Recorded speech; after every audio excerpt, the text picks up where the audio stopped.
ಪ್ರತಿಭೆ.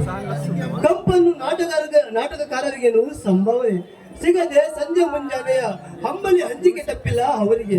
ಅಂದಾಗ ಶಾರದೆಯ ಸೇವೆಗಾಗಿ ನಡೆಸಲಿರುವ ಮಗುವಿಗೆ ಯಾರು ತಾನೇ ಮಾತಾಡಿಸಬೇಕು? ನಿಜ ನಿಮ್ಮ ಮಾತು. ಶಾರದಾಂಬೆಯ ಭಕ್ತರನ್ನ ಕಣ್ತೆರೆದು ನೋಡಿದಷ್ಟು ಈ ಸಮಾಜ. ಹಿಂದಿನ ಸಮಾಜ ಸ್ವಾರ್ಥಮಯವಾಗಿದೆ. ಭಕ್ತ ಸಿರಿಯಾಳರ ಪುಣ್ಯಭೂಮಿ, ಭಕ್ತ ಬಸವ ವಿದ್ಯಾರಣ್ಯರ ಧರ್ಮಭೂಮಿ, ಗಾಂಧಿ ಹುತಾತ್ಮರ ಸಮತಾ ಭೂಮಿ ಎಂದು ನಿಷ್ಕರದ ಸ್ಮಶಾನವಾಗಿಯೇ ತೊಡಗಿದೆ. ಎತ್ತ ನೋಡಿದ ರಕ್ತ ಜಾತೀತ ಜ್ವಾಲಾಮುಖಿಯು ತನ್ನ ಕರಾಳ ಕನ್ನಾರಿಗಳಿಂದ ಚಾಚಿ ಅನೇಕ ದೇಶದಿಂದ ತುತ್ತು ಅನ್ನಕ್ಕಾಗಿ ಅನ್ಯ ದೇಶಕ್ಕೆ ಯಾಚಿಸುವಂತಾಗಿದೆ. ನಿಸ್ವಾರ್ಥತೆಯಿಂದ ದುಡಿಯುವ ಮುಖಂಡರು ಕೇವಲ ಕೈಬೆರಳಿನ ಮೇಲೆನಿಸುವಷ್ಟಿದ್ದು ಭಾರತದ ಅವನತಿಯೇ ತಮ್ಮ ಧರ್ಮದ ಗುರಿಯನ್ನು ಸಾಗಿರುವ ಕುತ್ಸಿತ ಭಾವನೆಯ ಕುಟಿಲರ ಕೂಟಗಳೇ ಸಾಕಷ್ಟಿವೆ ನಮ್ಮ ಭಾರತದಲ್ಲಿ. ಅಂತೆ ವಂಗದೇಶದ ಬಂಕಿಮಚಂದ್ರರು ಸಸ್ಯ ಶಾಮಿಲಿಯಾಗಿ ಕಂಡ ಭಾರತ ಇದು. ಸುಜಲಾಂ ಸುಫಲಾಂ ಎಂದು ಹೊಗಳಿಸಿಕೊಂಡ ದೇಶ ಇದು. ರೋಗ ರುಜಿನಿಗಳ ತೌರ್ಮನೆಯಾಗಿ ತಿನ್ನುವ ಅನ್ನಕ್ಕಾಗಿ ಯಾಚಿಸುವಂತಾಗಿದೆ. ಅಬ್ಬಾ, ಏನಿದು ಇವರ ಭಾವನಿರ್ಮಿತ ಭಾವನೆಗಳು! ಇಂತಹ ಗುಣರತ್ನ ನನ್ನ ಬಾಳ ಸಂಗಾತಿಯಾಗಿ ಬಂದರೆ ನಿಜಕ್ಕೂ ನನ್ನ ಭಾಗ್ಯಕ್ಕೆ ಏನೇ ಇಲ್ಲ. ಕೋಕಿಲ, ಒತ್ತಾಯ್ತು ನಡಿ. ನಿನ್ನೆ ಲೆಕ್ಕಪತ್ರ ಹಾಗೆ ಉಳಿದಿವೆ. ನೋಡಿದರೆ ನಿಮ್ಮ ತಂದೆಯವರು ಕೋಪಿಸಬಹುದು. ವಸಂತ್, ಏನು ನೋಡಿ, ಇದುವರೆಗೂ ಎನ್ನಾತ್ಮದಲ್ಲಿ ಸೂಕ್ತವಾಗಿರುವ ಬಯಕೆಯನ್ನ ಮನಬಿಚ್ಚಿ ಕೇಳಬೇಕೆಂದು ಆಶಿಸುತ್ತಿದೆ ಈ ನನ್ನ ಮನ. ಅದೇನು? ಯಾಕೆ ಕಮಲ ಪುಷ್ಪದ ವಿರಹ ಹೊಳೆಯುತ್ತಿರುವುದೇ ರವಿಯ ಹೃದಯಕ್ಕೆ. ನಿಮ್ಮ ಮಾತಿನ ಮತಿತ್ವವಾಗಲಿಲ್ಲ. ನಿಮ್ಮ ಹೃದಯದ ಪ್ರೇಮೋದ್ಯಾನದಲ್ಲಿ ಕುಳಿತು ಕೋಗಿಲ ಬಯಸುತ್ತಿದೆ ಎನ್ನ ಮನಕೋಗಿಲೆ.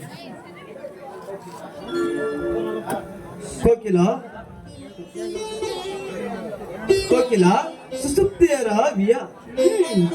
ನಾನು ಜಾಗೃತಿಯಲ್ಲಿರುವೆ. ನಾನಿಮ್ಮನ್ನ ಮದುವೆಯಾಗಿ ಎಚ್ಚರಿಸು ಬಡವ ಬಲ್ಲೆದರೆಂಬ ಬಂಡವಾಳ ಎಣಿಸುವ ಬಂಡವಾಳಶಾಹಿಗಳೆಂಬ ಭೂತಗಳಿಗೆ. ತಾರುಣ್ಯದ ಸಳಿನಲ್ಲಿ ಸಿಲುಕಿ ಮುಂದುವರೆದು ಮುಳುಗುತ್ತಿರುವಾಗ ಸಮಾಜ ಸರತಿನ ಸುಳಿಯಲ್ಲಿ ಸಿಲುಕಿ ನನ್ನ ಕರೆಪಿಡಿದು ನೀನಾದ ಸುಖ ಸಂಪತ್ತನ್ನು ಕಾಣಿವೆ. ನೋಡಿ, ಸುಖ ಸಂಪತ್ತಿನ ಹೇಸಿ ಆಸೆ ನನಗಿಲ್ಲ. ಸಕಲ ಸದ್ಗುಣಗಳಿಗೆ ಒರೆದೊರೆಯಾಗಿರುವ ನಿಮ್ಮಂಥ ಸದ್ಗುಣ ಮನೋಭಾವಕ್ಕೆ ನಾನು ಮನಬಿಚ್ಚಿ ಬಂದಿದ್ದೆ. ಸಿರಿರಾಣಿಯಾಗಿ ಸಿಂಹಾಸನದ ಮೇಲರುಗುವ ಕುಬೇರನವರಿಗೆ ಸರಿಯಾಗಿ ಬಲ್ಲೆನೆ. ನೋಡಿ, ಜನ್ಮಸ್ಥಳದ ಮೇಲಿಂದ ವಸ್ತುವಿನ ಬೆಲೆ ಕಟ್ಟುವುದಾದ್ರೆ ಕೆಸರಿನಲ್ಲಿ ಅರಳಿದ ಕಮಲ ಸೃಷ್ಟಿಕರ್ತನಿಗೆ ಜನ್ಮಸ್ಥಳವೇ ಕಾಯಿತು. ಕೊಹಿನೂರು ಕಣಿವೆಯಲ್ಲಿರುವ ವಜ್ರ ಅರಸನ ಕಿರೀಟವನ್ನೇ ಕೇರಿತು. ಇದೇನು ಉಚಿತನ? ನಾನು ನಿಮ್ಮ ಮನೆಯ ನೌಕರ. ಮೇಲಾಗಿ ತಂದೆ ತಾಯಿಗಳನ್ನು ಕಳೆದುಕೊಂಡ ಪರದೇಶಿ. ಪರಸ್ಪರದ ಪ್ರೇಮದ ಕಾರಂಜಿ. ಪೋತ್ಕರದ ಹನಿಗಳು ನಿಮ್ಮ ತಂದೆಯವರ ಕಿವಿಗಳಿಗೆ ಸಿಡಿದರೆ. ನೋಡಿ, ನಮ್ಮ ಪ್ರೀತಿ ಅಚಲವಾಗಿರುವಾಗ ಯಾವ ತಂದೆಯೂ ಅದನ್ನ ಅಡ್ಡಯಿಸಲು ಸಾಧ್ಯವಿಲ್ಲ. ಒಂದು ವೇಳೆ ನಮಗೆ ಏನಾದ್ರೂ ಆತಂಕಗೈದ್ರೆ ಮಹಾತ್ಮ ಗಾಂಧೀಜಿಯವರ ಸಾಕ್ಷಿಯಾಗಿ ಹೇಳ್ತೇನೆ, ನಮ್ಮ ತಂದೆಯ ಸಕಲ ಸಂಪತ್ತಿಗೆ ಲತ್ತೆ ಹೊಡೆದು ನಿಮ್ಮ ತೊತ್ತಾಗಿ ಬಾಳುವೆ, ನಿಮ್ಮ ಧರ್ಮಪತ್ನಿಯಾಗಿ. ಧನ್ಯ ತಾಯಿ, ಧನ್ಯ ಭಾರತಾಂಬೆ. ಇಂಥ ಆದರ್ಶ ಮಹಿಳೆಯನ್ನು ಪಡೆದ ನೀನೇ ಧನ್ಯಳು. ಕೋಕಿಲ ದೇಶದ ಸರ್ವಗುಡಿಗಾಗಿ ಹಗಲು ಎಣಗುವ ಜಾಣೆ. ನಾಡ ಪ್ರೇಮಿಯ ನನಗೆ ಬೆಂಬಲವಿರಲು ನಾನೇಕೆ ಅನುಮಾನಿಸಲಿ? ನೋಡಿ, ಇಡೀ ವಿಶ್ವದಲ್ಲಿಯೇ ನನಗೆ ನಿಮ್ಮಂತ ಪಾವನ ಮೂರ್ತಿ ಸಮರಸ ಹೃದಯದವರು ಸಿಕ್ಕಿರುವುದು ಅಸಂಭವ. ನೀವೆನಗೆ ಆದರ್ಶ ಪುರುಷ. ಹಿಂದಿಗೆ ಬಡವ ಭಾಗ್ಯಶಾಲಿಯಾದ ಭಾರತದ ಪ್ರತಿಯೊಬ್ಬ ಸ್ತ್ರೀ ಪುರುಷರಲ್ಲಿ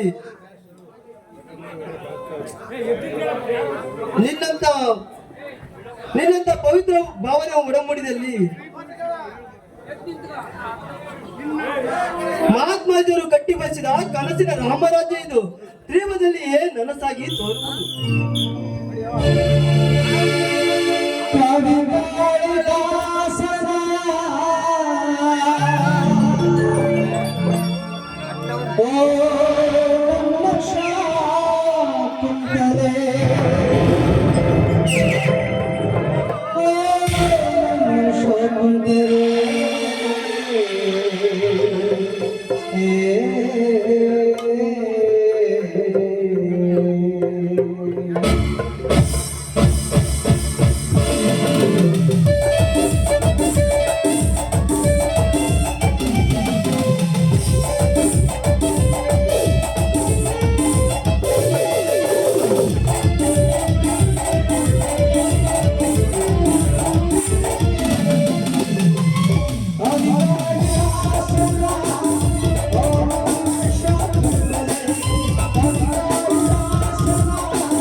ಗಂಗಾ ನೋಡಲ್ಲಿ ಮೂಡಲು ರವಿ ಮೂಡಿಯುವ ಸುರ ಸಂಭ್ರಮದ ದೃಶ್ಯವನ್ನು ರವಿಯು ಬರುವುದನ್ನರಿತು ಮುದಲಿ ಮುಂದ ನಿಲಯದ ಧರೆಯ ಮೇಲೆ ಸೂರ್ಯನೇ ಸುಳಿಯಂತೆ ಸಾಗಿಸಿದರು. ಎಂಥ ಆನಂದ ಮನೆ ಮುಳುಗಿ ತೇಲುವುದೇನೋ ಅಂತ ಭಾಸವಾಗ್ತಾ ಇದೆ. ಮನೆ ರಾಣಿಯ ಪಾಣಿಗ್ರಹಣ ಮಾಡಿದ್ರೆ ಹೊರಟಳೇನೋ ಅಂತ ಅನ್ಸಿದೆ. ಆ ಕಾಂತನ ವಸಂತನ ಉಡುಗೆ ತೊಡುಗೆಗಳನ್ನು ಕೊಟ್ಟು ಅದೆಷ್ಟೊಂದು ಚಂದಾಗಿ ಶೋಭಿಸ್ತಾ ಇದ್ದಾರಲ್ಲವೇ. ಗಮ ಗಮಿಸುವ ಪುಷ್ಪಗಳ ಕಂಪು ಮುಗಿಲಿಗೆ ಮುತ್ತು ಕೊಡುವ ಅಜೆ ಮರವನ್ನು ಆಶ್ರಯಿಸಿದ ಸತಿಪತಿಗಳ ಸವನೆನಪು ತಂದು ಕೊಡುವ ಸಂಪು. ಆ ಸುರಕಂಠದ ಕೋಗಿಲೆ ಗುಬ್ಬರವು ಬೆಸೆ ಬೆಸೆಯಿಂದ ಹೊಸದು ಎಷ್ಟು ಸುಂದರವಾಗಿ ಕಾಣುತ್ತಾ ಇದೆ ಆ ಸೃಷ್ಟಿ ಸೌಂದರ್ಯ. ಎಷ್ಟು ನೋಡಿದರೂ ಸಾಕೆನ್ನಲದು ಆಂತರ್ಯ. ಏನು ನಿರಂತರವಾಗಿ ಸಾಗಲಿ ನಮ್ಮ ಬದುಕು, ಆಗಾಗಲೇ ಬಂಗಾರ. ಅಮೃತ ಅರಿತು ನಡೆದರೆ ಬಂಗಾರ, ಮರೆತು ನಡೆದರೆ ಅಂಗಾರ.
ತಪ್ಪಾಗಿದ್ದೀರಾ? ಈ ಲೋಕದ ಬಾಳು ಬಂಗಾರ, ಪ್ರೀತಿ ಸತಿಪತಿ ಶೃಂಗಾರ. ನಮ್ಮ ಬಾಳಿನ ನಿರ್ಮಲ ಆಕಾಶದಲ್ಲಿ ಚಂದ್ರ ಮೂಡಿ ಬರುವ ಕಾಲ ಸಮೀಪ ಬರ್ತಾ ಇದೆ.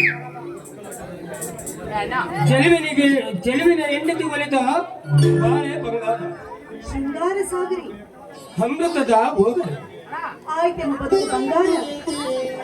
ನಡೆಯನ್ನು ತಿಳಿಯಿರಿ ಹಾಗೆ.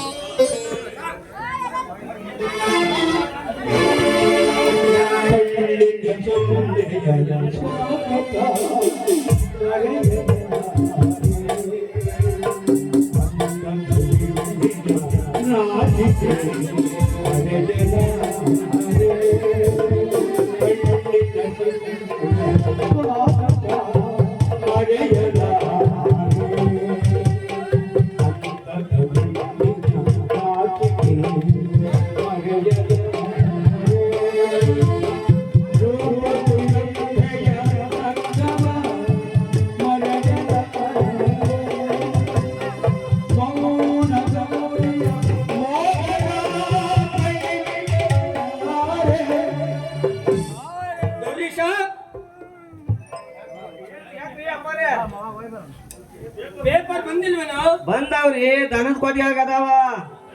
ಅಲ್ಲೇ ಕೊಯ್ದಿಟ್ಟೆ. ಹೆಣ್ಣು ಗೊಂಬೆ ಚಿತ್ತಾರಗಳು ಬಹಳ ಇದ್ವಲ್ರಿ, ಅದಕ್ಕ ನೀವು ಹಂಗ ಗಾಳಿ ತಿನ್ನಕಂತ ಹೊಂಟಿದ್ರ ಪೇಪರ್ ನೋಡ್ಕೊಂಡು ಕುಂತಿದ್ ನೋಡ್ರಿ. ಸರಿ ಸರಿ, ತೆಗೆದುಕೊಂಡು ಬಾ. ಪೇಪರ್ ತಂದೊಡನೆ ಇದು ಇಂದು 11 ಗಂಟೆ ನಾನು ಮೇಲಿಗೆ ಈಗ ಮತ್ತ ನಮಗೆ ಒಂದು ತಿಳಿಲಾರಾಯ್ತು ನೋಡ್ರಿ. ಈಗ ನನ್ ಕೆಲಸ ಏನು ಹೇಳ್ರಿ? ಬೆಟ್ಟಿಂಗ್ ಅನ್ನು ಸಜ್ಜುಗೊಳಿಸು ಗುರುಷ. ಆಗಲಿ ಅಪ್ಪರೇ.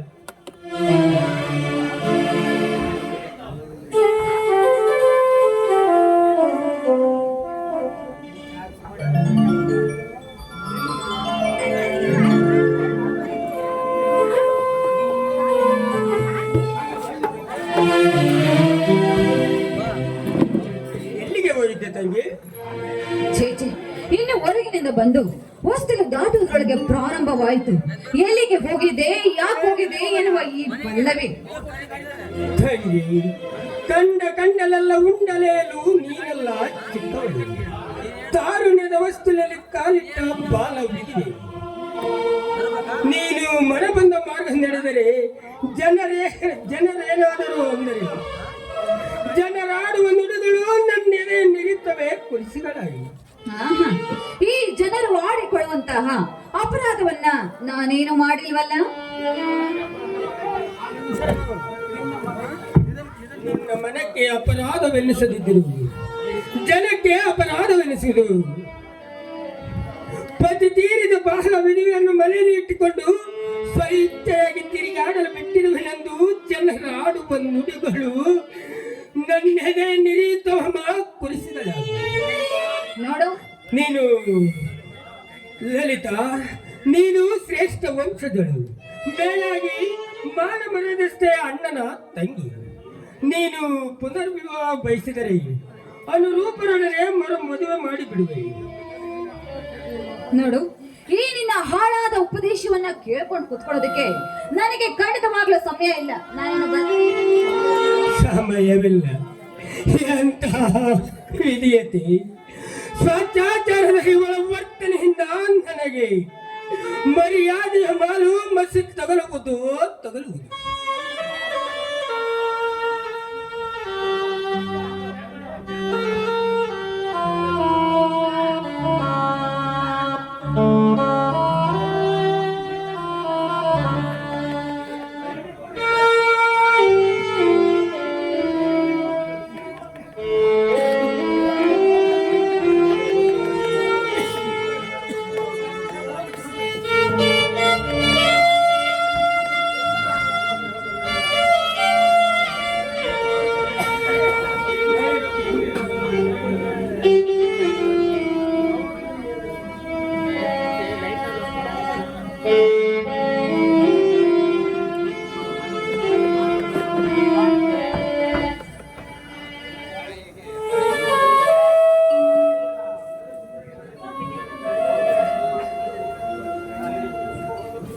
ರೀ, ಕಾಫಿ ತೆಗೆದುಕೊಳ್ರಿ ಅಂತ ಹೇಳಿದೆ. ಓದುತ್ತಾ ಕುಳಿತ್ರೆ ಪ್ರಪಂಚದ ಪರಿವೇ ಇರುವುದಿಲ್ಲ ನಿಮಗೆ.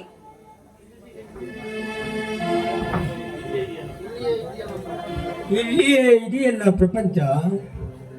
ನಾನು ಹೇಳಿದ್ದು ಪುಟ್ಟಪ್ಪನವರ ಪ್ರಪಂಚ ಅಲ್ಲ, ಪರಮಾತ್ಮನ ಪ್ರಪಂಚ ಅಂತ ಹೇಳಿದೆ. ಸರಿ, ನಾನು ಬರಲು 6 ವಾರಗಳು ಬೇಕು.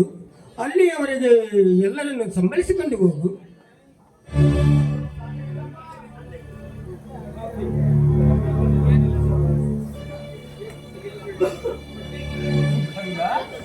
ಹೇಗೆ ದುಃಖಿಸುವೆಯಾ?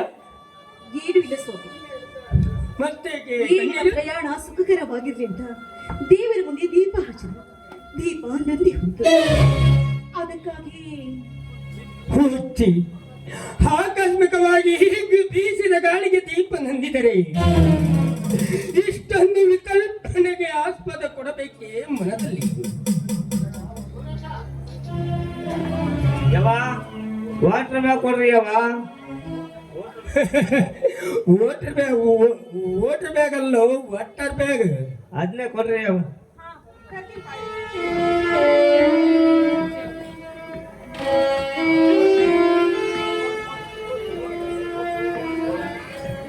ಅರೆ ಅರೆ ಅರೆ ಅರೆ ಬಂದೈತೆ ನೋಡ್ರಿ ಪೋಸ್ಟ್ ನಿಮ್ಗೆ ಕೊಡ್ತೀನಿ. ಒಂದು ಸೈನ್ ಮಾಡಿರ್ಲಿ, ಸೈನ್ ಮಾಡಿರ್ಲಿ ಫಸ್ಟ್ ನಿಮ್ದು ಬರ್ಲೇನ್ರಿ.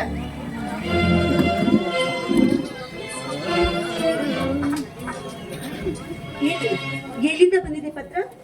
ವಾರದಲ್ಲಿಯೇ ಅತಿರುಚಿಯಾಗಿ ನಮ್ಮ ಮನೆ ಪೂರ್ಣ ಬಿದ್ದು ಹೋಗಿದೆ. ಅಂದಿನಿಂದ ಸಾಹುಕಾರ ಧನರಾಜರ ಆಶ್ರಯದಲ್ಲಿ ಹೊಂದಿ ಅವರ ಮಿಲ್ಲಿನಲ್ಲಿ ಕ್ಲರ್ಕ್ನಾಗಿ ಸೇವೆ ಸಲ್ಲಿಸುತ್ತಿದ್ದೇನೆ. ಇದಕ್ಕೆಲ್ಲ ತಮ್ಮ ಆಶೀರ್ವಾದದ ಬಲವೂ ಹೊರತು ಬೇರೇನಿಲ್ಲ. ಹಾಗಾಗ ತಂದೆಯ ಸ್ಮರಣೆಗಾಗಿ ದುಃಖ ಮರುಕಳಿಸುತ್ತಿದೆ. ಆದರೇನು, ಬಾಳಿನ ಹಾದಿಯಲ್ಲಿ ವಿಧಿ ಕಟ್ಟಿ ಕಳಿಸಿದ ಬುದ್ಧಿಯನ್ನು ಉಂಡಲೇಬೇಕಲ್ಲ. ತಂಗಿ ಗೌರೀಶ ಹಾಗೂ ಶರತ್ ಅವರಿಗೆ ವಂದನೆಗಳು. ಇಂತಿ ವಸಂತ. ಹಾಗಾದ್ರೆ ಆದಷ್ಟು ಬೇಗನೆ ತಾವು ದೆಹಲಿಗೆ ಹೋಗೋ ವಿಚಾರವನ್ನ ತಿಳಿಸಿ ಅವರಿಗೆ ಉತ್ತರವನ್ನು ಬರೆದು ಬಿಡಿ. ಅಲ್ಲೇ ನಿಲ್ದಾಣದಲ್ಲಿ ಬರೆದಾಕಿ ಹೋಗಿವೆ. ಆಯ್ತು.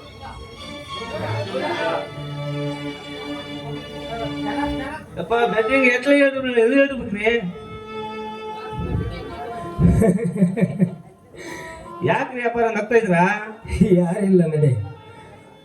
ಗಂಗಾ, ನಾನಿನ್ನು ಬರಲೆ. ಆಯ್ತು, ಹೋಗ್ ಬನ್ನಿ. ನಿಮ್ಮ ಪ್ರಯಾಣ ಸುಖಕರವಾಗಿರಲಿ. ಜೋಕೆ. ಲಲಿತಾ, ಹೋಗಿ ಬರುವೆ ಲಲಿತಾ. ಹಲೋ ಅಶೋಕ್. ಹಲೋ ಶರತ್. ನಾನು ಬರುವವರೆಗೂ ಮನೆ ಕಡೆ ಬರುತ್ತಾ ಹೋಗುತ್ತಾ ಇರಿ. ತುಸುವಾದರೂ ಚಿಂತಿಸದಿರು ಮನೆ ಕುರಿತು. 6 ವಾರಗಳೇಕೆ 6 ವರ್ಷಗಳವರೆಗೆ ಕಳೆದರೂ ನೀನು ಮಾಡುವ ಎಲ್ಲ ಕೆಲಸಗಳನ್ನು ಸುವ್ಯವಸ್ಥಿತವಾಗಿ ಸಾಗಿಸಿವೆ. ನಡೆ, ರೈಲಿನ ವೇಳೆಯಾಗಿತ್ತು.